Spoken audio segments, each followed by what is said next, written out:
우리는 저번 주일에 사도행전 3장을 통해서 성전에 기도하러 올라가던 베드로와 요한을 통해서 나면서부터 안전뱅이가 된 그런 사람이 예수님의 이름으로 일어난 기적적인 사건을 통해서 은혜를 나누었습니다. 오늘은 바로 그 예수님의 이름으로 안전뱅이가 일어난 그 사실을 전한 일 때문에 바로 베드로를 비롯한 사도들이 어려움을 당하게 된, 핍박을 당하게 되는 내용이 소개되고 있는데, 바로 오늘은 그런 초대교회 성도들이 예수님을 믿고 난 후에 처음으로 겪게 되는 그 어려움, 핍박, 박해, 그 박해를 받게 되는 내용을 통해서 함께 은혜를 나누려고 합니다.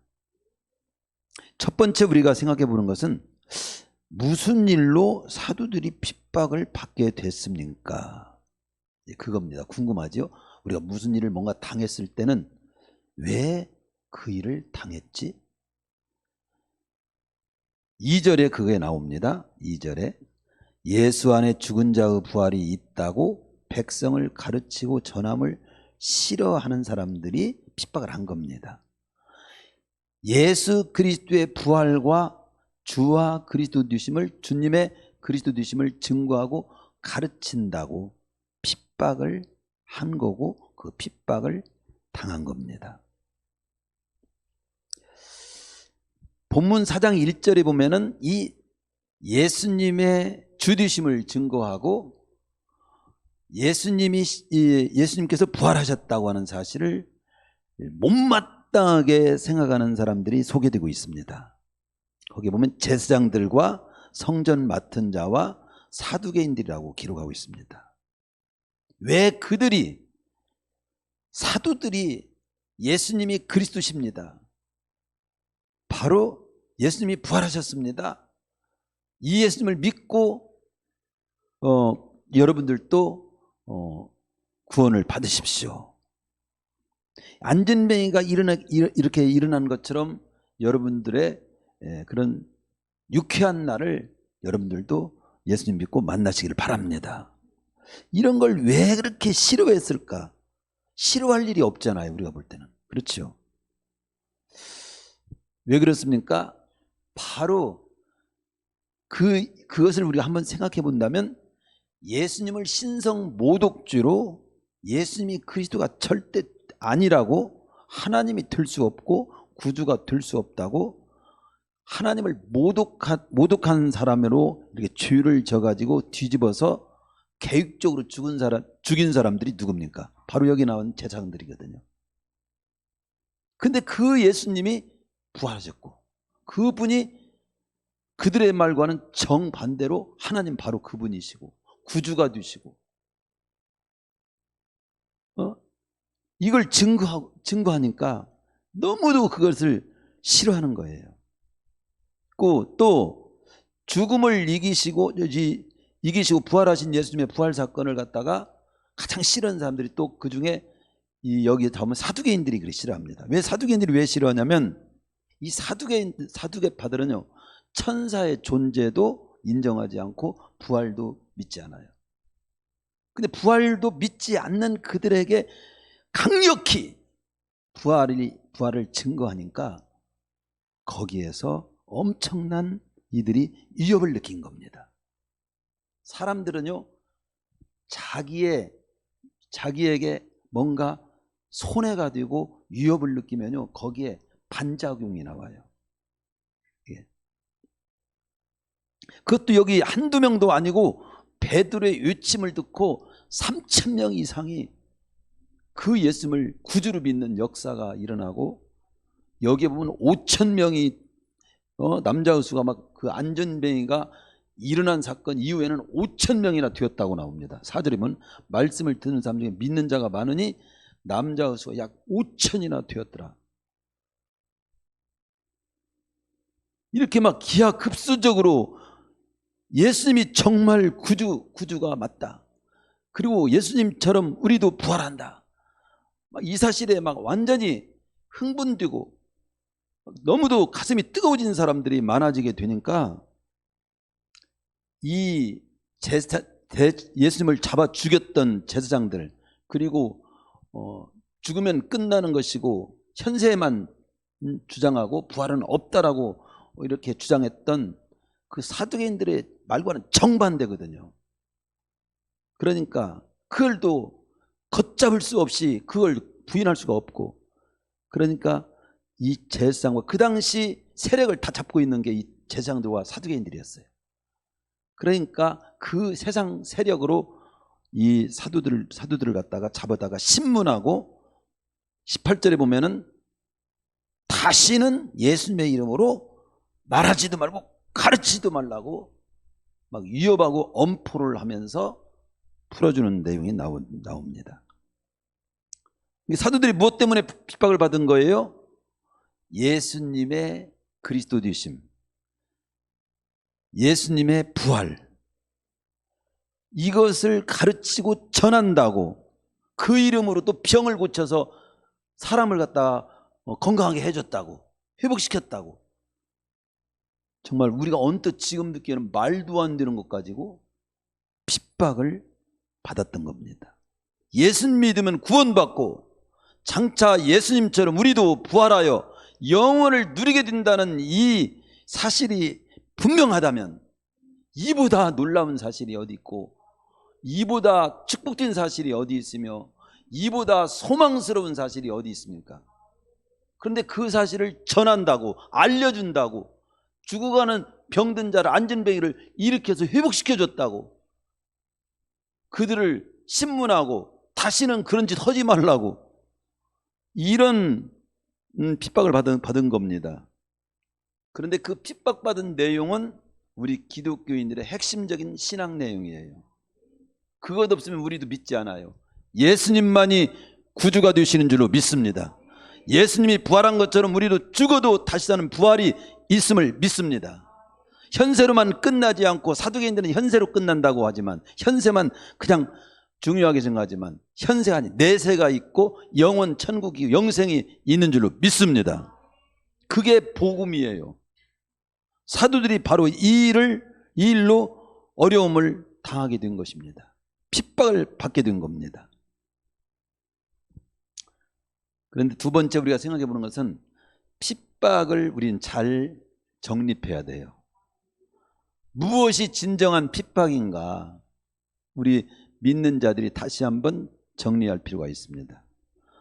예수님을 바로 믿고 예수님을 제대로 가르치고 전하면서 하나님을 바로 믿고 바로 섬기는 일로 어려움 당한다면 그게 핍박이에요.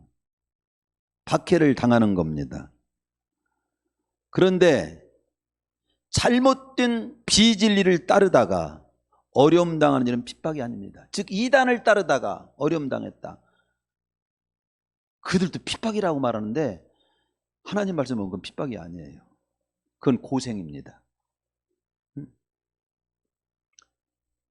잘못된 비진리를 따르다가 어려움 당하면서 그걸 핍박으로 생각하는 자들이 있는데 의외로 많은데 참 놀랐습니다. 또 우리 믿는 자들 가운데서도 내가 말을 함부로 하다가 어려움 당하고, 내가 게을러서 어려움 당하고, 규모 없이 행동하다가 어려움 당하고, 그것을 핍박으로 생각하면 안 돼. 그건 핍박이 아니야. 자신이 잘못해서 당하는 건 핍박이 아닙니다. 복음을 전하다가, 믿음을 지키다가, 사명을 감당하다가, 귀한 일을 하다가 어려움 당할 때 그게 핍박이고 박해를 받는 거지. 자기가 잘못해가지고 당하는 어려움은 핍박이 아닙니다. 핍박이란 오늘 본문의 사도들처럼 직접적으로는 예수 그리스도의 부활과 주와 그리스도 되심을 증거하고 가르치는 일로 인해서 어려움 당하게 된 것이 진정한 핍박 중에 하나입니다. 베드로전서 4장 15절에 지적하잖아요. 베드로 사도를 통해서. 그래서 너희 중에 누구든지 살인이나 도적질이나 악행이나 남의 일을 간섭하다가 그런 일로 인해서 고난받지는 마. 고난을 받지 말려니와 그렇게 나오죠. 베드로전서 2장 20절에서도 죄가 있어서 내가 매를 맞고 참으면 그게 무슨 칭찬받을 일이겠냐. 그것은 핍박이 아니요. 네가 잘못해서 당하는 당연히 받아야 될 어려움이지. 그렇게 얘기를 합니다. 그러나 핍박은 어려움이 똑같은 어려움이지만 내가 잘못해서 어려움 당하는 것이 아닙니다.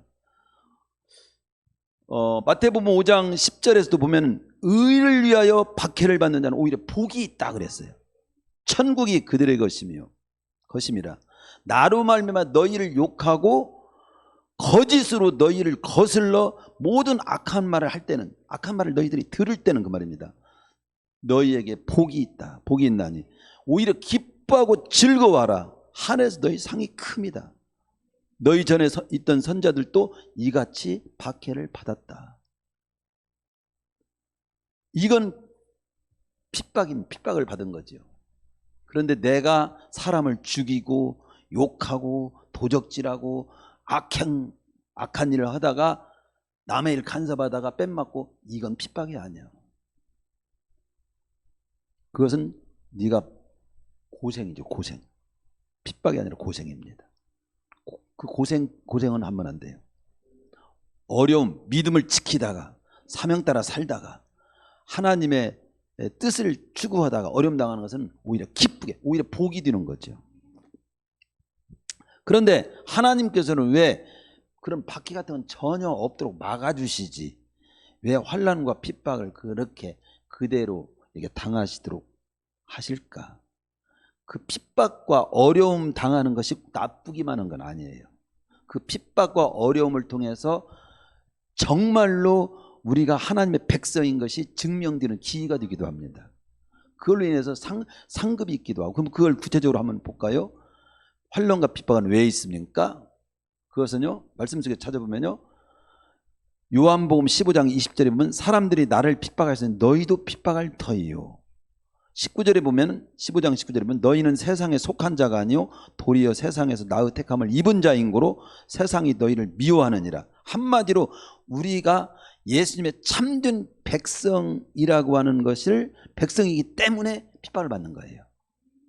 그러니까 핍박을 받을 때 내가 진짜 참된 백성인가 보네, 이런 생각을 하면서 오히려 기뻐해야 돼요. 참된 백성이 증명되는 기회도 되게 돼요. 참된 백성, 참된 하나님의 백성이 증명이, 참된 하나님의 백성이 아니면 마귀가 건들지 않아. 하나님께 속한 자이기 때문에 하나님께 속하지 아니한 자들이 핍박하는 거예요. 깡패의 소울 속에 들어갔다가 빠져나오면요, 나 깡패지 안 해. 나 좀 새 사람으로 잘 살아보고 싶어. 뒤지게 맞고 너 존스러울 때 못 나가. 얼마나 많이 맞습니까? 그게 나오려고 할 때 당하는 어려움이 당연히 있는 거죠. 그렇죠? 진짜 나오려고 하면 그걸 감수해야죠. 그리고 또 환난과 핍박이 왜 있냐? 세상과 짝하지 않고 주님 안에서 진리 따라 살고자 할 때 어려움을 당해요. 핍박을 당할 수 있어요. 디모데전서 3장 12절에 무릇 그리스도 예수 안에서 경건하게 살고자 하는 자는 핍박을 받으리라 그랬어요. 내가 주님 안에서 진리 따라 살다가 그런 핍박을 당하면 난 그 핍박 받을 거야. 아니 그래도 진리 따라 살 거야. 이게 멋있는 거죠. 이게. 진리 따라 살고자 하기 때문에 세상과 짝하지 않고 진리 따라 살고자 할 때 세상으로부터 핍박을 받을 수 있습니다. 요한복음 3장 20절에 보면 악을 행하는 자마다 빛을 미워하여. 악을 행하는 자는 악을 행하지 않는 자를 미워합니다. 그게 이 본질이에요, 본질. 또 그리고 하나님께 속한 자녀요 장차 하나님과 함께 영광을 받을 후사가 되기 때문에 핍박이 있다고 나옵니다. 하나님께 속한 자를 하나님께 속하지 않은 자가 갈구는 거야. 로마서 8장 17절에 18절 자녀이면 또한 후사 곧 하나님의 후사요. 후사는 말하면 상속자라는 뜻입니다. 그리스도와 함께한 우리가 상속자가 될 건데, 하나님 나라를 상속으로 받고 영생을 상속으로 받을 사람인데, 우리가 그와 함께 영광을 받기 위해서 고난도 함께 받아야 될 것이니라. 생각하는데 현재의 믿음 지키다가 사명 감당하다가 당하는 현재의 고난은 장차 주님과 함께 누릴 영광에 비하면 아무것도 아니야. 지금 당하는 어려움은 아무것도 아니야. 기꺼이 받을 수 있어야 돼. 갈라디아서 4장 29절에 보면, 그러나 그때 육체를 따라 난 자가 성령을 따라 난 자를 핍박한 같이 이제도 그러하리라. 성령에 속한 자를, 육체에만 속한 자가 성령에 속한 자를 핍박하는 거예요. 그리고 하나님 나라에 들어가고자 힘쓰는 자에게 핍박이 따른다고 나옵니다. 사도행전 14장 20절에 우리가 하나님 나라에 들어가려면 많은 환난을 겪어야 할 것이니라. 하나님 나라에 들어가고자 힘쓸 때 마귀는 역사하는 거예요. 핍박하는 거예요. 그러니까 이런 환난과 핍박은 당연히 있을 수 있고 있습니다. 그것을 우리는 알아야 돼요. 그러면 이런 핍박과 환난이 있을 때 내가 믿음으로 살다가 하나님의 기뻐하신 뜻을 따라 살다가 어려움 당할 때 태도를 어떻게 해야 되냐. 너무 뻔한 거지만, 뻔한 것을 제가 그랬죠. 뻔한 건 기본이라고.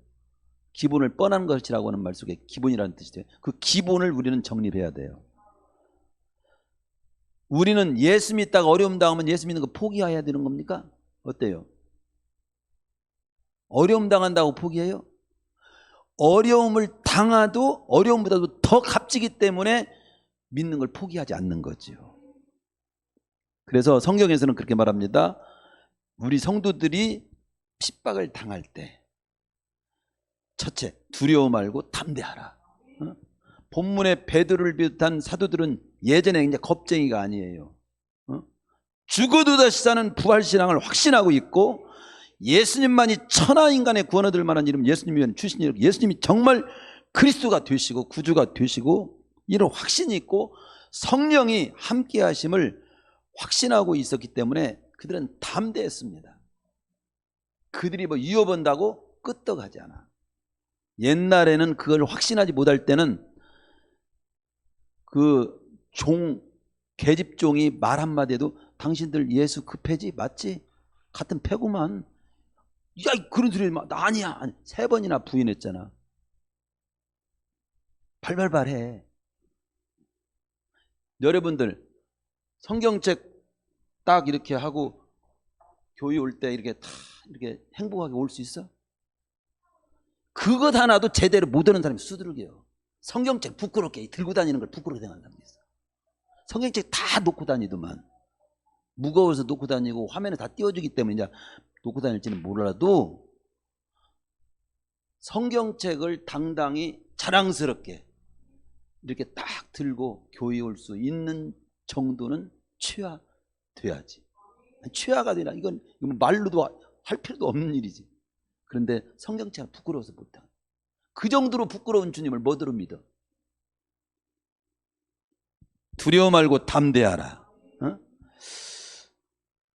사도행전 4장 17절 18절에서는 이제는 다시는 예수님의 이름으로 말하지도 말고 가르치지도 말라고 위협하는 말을 하지만 베드로의 대답은 어떻습니까? 19절에서 하나님 앞에서, 자, 하나님 분명히 살아계신데 너희 말 듣는 것이 하나님 말씀 듣는 것보다 옳은가? 너희가 머리가 있다면 한번 판단해봐라. 이거 판단해봐라.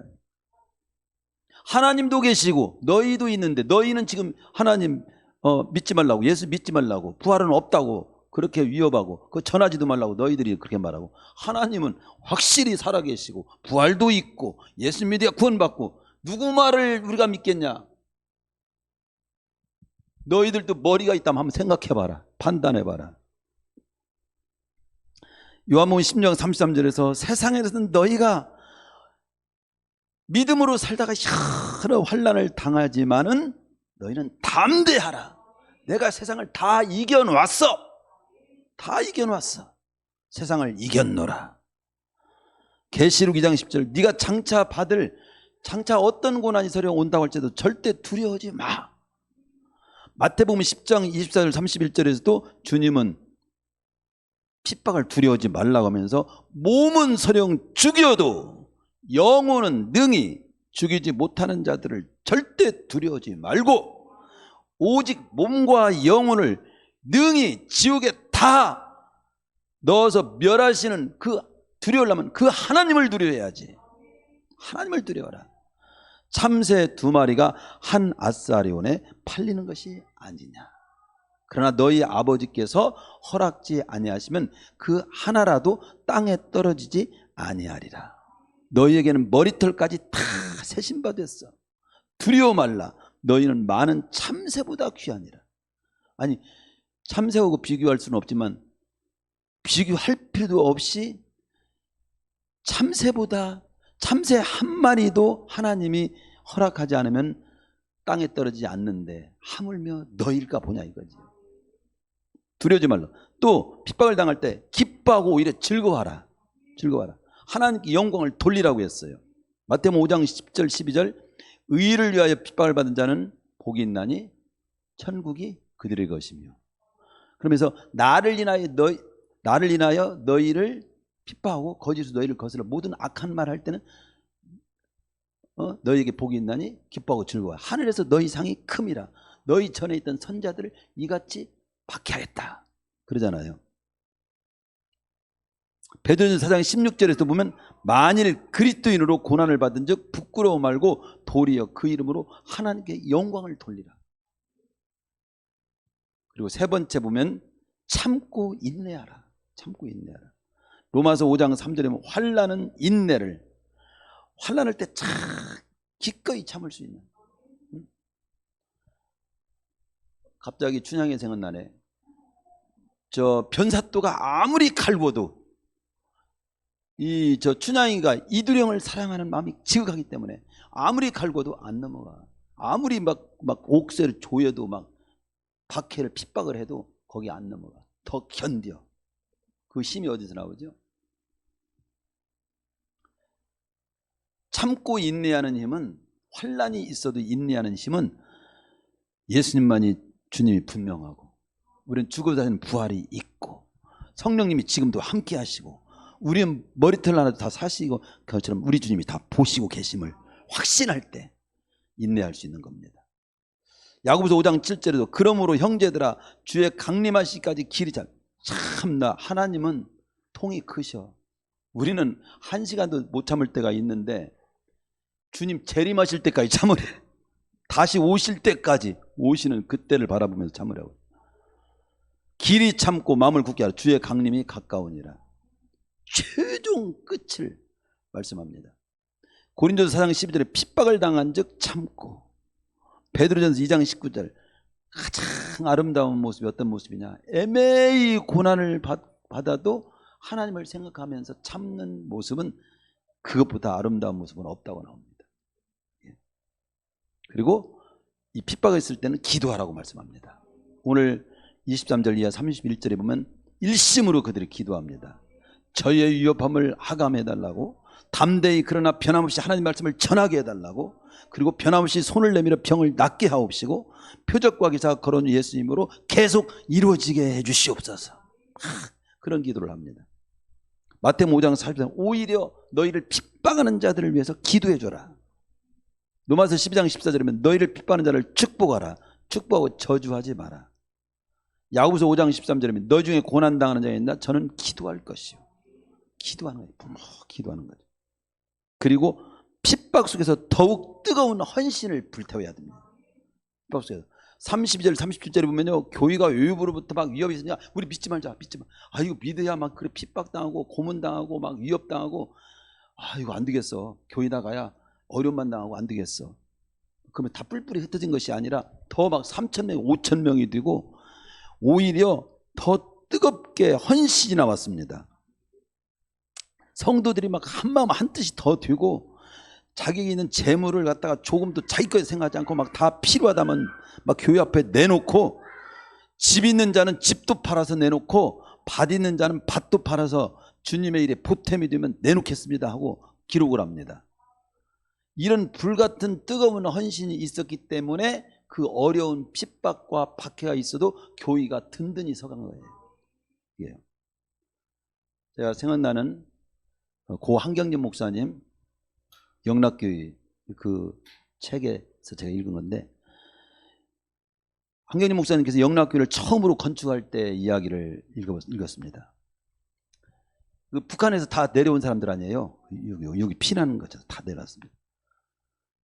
그 당시 주일날 예배 출석하는 성도가 평균 158명이었다고 기록하고 있더라고요.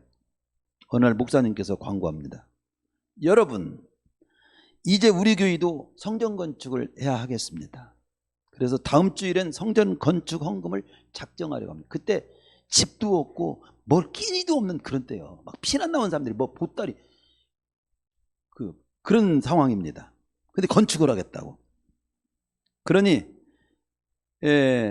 다음 주일엔 성전 건축 헌금을 작정할 겁니다. 그러니 특별히 다음 주일은 여러분들이 열흘 동안 먹을 것만 남겨놓고 모든 재산을 하나님께 드릴 수 있는 분만 교회에 나오시기 바랍니다. 여러분이 들으면 기절 초풍을 광고인가요? 여러분, 우리가 왜 북에서 남으로 왔습니까? 무엇 때문에 모든 집 막 농토 막 재산 다 놓고 왜 내려왔습니까? 모든 걸 버리고 우리가 서울로 왜 왔습니까? 이유는 딱 하나 아닙니까?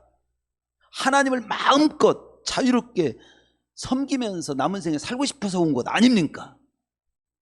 그렇다면 지금 형편이 비록 어렵더라도 모든 것을 뒤로하고 일단 교회부터 집시다. 그리고 하나님을 마음껏 예배드리고, 그러면 서울에서의 우리의 삶도 하나님께서 책임져 주시고 축복해 주실 것입니다. 이렇게 광고를 했어요. 궁금하지요? 그 다음 주에 몇 명 나왔을까요? 158명 중에 출석교인이 6명 빼놓고 152명이 나왔어. 그리고 152명 가운데 100%가 건축헌금을 드리기로 다 작정을 했고, 그 중에 40명은 목사님 말씀대로 열흘 것만, 진짜 양식 열흘 것만 남겨놓고 다 바쳤어. 다 바쳤어. 건축을 드렸습니다. 그리고 그때 나중에 그 책에 그런 내용이, 그때 열흘 것만 내놓고 진짜 목사님 말씀대로 다 그냥 다 내놓은 그들은 굶어 죽었을까? 더 일어나기 어려운 사람이 됐을까? 돈 한쪽으로 챙겨놓은 사람보다 더 빨리 성공했을까? 더 어려워야 맞죠. 우리 계산으로는. 그런데 1970년도에 우수기업 200, 순서로 200명이, 우리나라에 200 우수기업이 200기업이 있는데 그 중에 이 40명이 다 들어가 있어. 열흘 양식만 내놓은 사람이 그 명단에 우수기업 200명 중에 40명이 다 들어가 있어. 저는 그걸 보고, 야, 하나님이 축복해 주네. 그것도 있지만 하나님이 축복 안 해줘도 이 사람 잘 될 사람들이에요. 왜 잘 되냐? 그런 믿음과 정신 자체가 축복을 끌어들여. 하나님이 부어주셔서도 잘 되지만 그런 정신은 잘 되게 돼 있습니다. 그러니까 여러분, 내가 예배 드리고 삶도 다스리면서 예배도 드리고 기도하고 그러면서 풀어가는 사람이 잘못 되게 됐어요. 지금 현찮아도 믿음 굳게 갖고 기도하면서 하나님을 바라보고 사는 사람은 결국은 잘 되게 돼 있어요. 마지막 환난과 핍박을 잘 이긴 자들에게는 어떤 약속이 있는가? 우리는 주님 때문에 하나님 바라보고 살다가 어려움 당하면 이렇게 어려움 당하는데 뭐더러 교회 나가냐 이런 생각하지만 뭐더러가 아니야. 무엇이 있어. 이런 자가 천국 얻을 자격이 있다고 말씀합니다. 마태복음 5장 10절이면 의를 위하여 핍박을 받는 자는 복이 있나니 천국이 저희 것이며, 이 말씀 난 그대로 믿어요. 하늘에서 받을 상이 크다고 나와요. 하늘의 상이 클 줄로 믿습니다. 마태복음 5장 11절, 아까도 제가 암송한 것처럼 기뻐하고 즐거워하라. 나를 인하여 너희를 욕하고 너희를 거슬러 모든 악한 말 기뻐하고 즐거워하라. 하늘에서 너희 상이 큼이라. 너희 전에 있던 선자도 이같이 핍박을 받았다. 계시록 2장 10절에 네가 장차 받을 고난을 절대 두려워하지 말라. 볼지어다 마귀와 장차 너희 가운데 몇 사람을 옥에 던져 시험을 받게 할 텐데 너희가 10일 동안 환난을 받으리라. 그렇지만 너희들은 죽도록 충성하라. 그리하면 내가 생명의 면류관을 주리라. 말씀합니다. 하나님이 거짓말 하시겠어요? 왔다 갔다 하시겠냐고. 그리스도와 함께 영광을 받게 하시겠다고 말씀합니다. 로마서 8장 17절 18절. 자녀이면 또한 후사 곧 하나님의 후사요 그리스도와 함께한 하나님 상수가 될 텐데 우리가 그와 함께 영광을 받기 위해 고난도 함께 받아야 될 것이니라. 생각하는데 현재의 고난은 장차 우리에게 나타날 영광과 좋게 비교할 수 없도다. 성경에 보면 바울도 그렇고 모세도 그렇고 이 상급을 바라보고 만 가지 역경을 달게 받고 기뻐하면서 하나님 영광 돌리며 사는 줄로 믿습니다. 그리고 훗날 안식으로 갚아주시겠다고 약속합니다. 데살로니가 후서 1장 7절에 보면 환난 받는 너희에게는 우리와 함께 안식으로 갚으시는 것이 하나님의 공이라고 했어요. 하나님의 공평한 마음이라고 말씀하십니다. 결론입니다. 제가 물어봅니다. 오늘 예수 믿으면 중원교회 가서 예배 드리면 교도소에 다 잡혀갈 거다. 그렇다면 그래도 주님 믿고 오늘 이렇게 나오신 것처럼 변함없이 나오시겠습니까? 몇 명이나 될까? 지금 교회가 어려우니 한 단계 좀 높입니다. 집 팔고 땅 팔아서 자 내놓읍시다. 열흘은 내가 좀 봐주고 한 달 것만 좀 내가 조금 봐주고 한 달 것만 남겨놓고 다 내놓읍시다. 다음 주에 그렇게 하기로 온 사람만 교회 나오시오면 이제 그 몇 명 나올까? 안 묻겠어요 제가. 여러분 체면을 생각해서. 그러나 하나님 앞에서 한번 생각해 보십시오. 그리고 또 예배에 참석하거나 기도하거나 전도하면 벌금을 물릴 겁니다. 그럼 몇 명이나 예배에 참석하고 기도할까요? 그리고 전도할까요? 제가 이런 질문을 던져보는 것은 뭐냐면 믿음으로 살다가 당하는 어려움에 대해서 너무도 쉽게 믿음은 또 포기하고 교회도 포기하고 사명도 포기하는 모습을 한번 좀 정리해 보라는 거예요. 그 정도로 시시한 길이 이 믿음으로 가는 길이 아니에요. 그 정도로 시시하고 값어치 없는 것이 사명이 아니에요. 예수 믿고 구원받는 것이 그렇게 그런 정도 어려움 가지고 그냥 포기할 그냥 이렇게 내놓을 일이 아닙니다. 연습국에 있는 걸 내가 꽤 수년 전 일입니다. 연습국의 그 대화를 그대로 제가 다시 이렇게 들으면서 적어놓은 가사가 있어요. 연습국 이런 게 사랑하는 사람과 오가는 대사야. 자 들어봐요. 네가 지금 이곳에 있는 것이 얼마나 위험한 일인지 알아? 당장에 지금 이곳을 떠나라고. 남자가 막 그러는 거예요. 그러니까 여자가 못 떠나 막 이래요. 이제는 너를 위해서 어떤 어려움도 나는 두려워하지 않을 거야. 그동안 네가 나를 위해서 얼마나 많은 고난을 당했는지 내가 안 이상 나도 지금부터 너를 위해 그 어떤 고난도 당할 거야. 이런 나를 막지 마. 못 떠나. 그 남자가 굉장히 어려움을 그 여자를 보호하기 위해서 막 고난을 당해줬나 봐요. 그걸 안 이상 나도 이제는 고난을 당해주겠다. 너를 위해서 나 고난 당한다는, 못 떠난다는 거야. 감동적이죠? 저는 이 대사를 들으면서 저는 이 대사가 주님을 좀 바꿔가지고 내가 주님을 위해 고백해야 할 내용이라고 생각이 돼서 적어놓은 거예요. 주님께서 나를 위해 얼마나 큰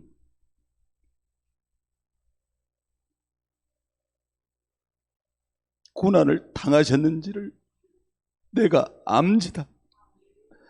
이제부터는 제가 주님을 위해 어떤 고난이라도 달게 받겠습니다. 이 마음이 성령께서 강하게 이 대사와 함께 주시더라고요.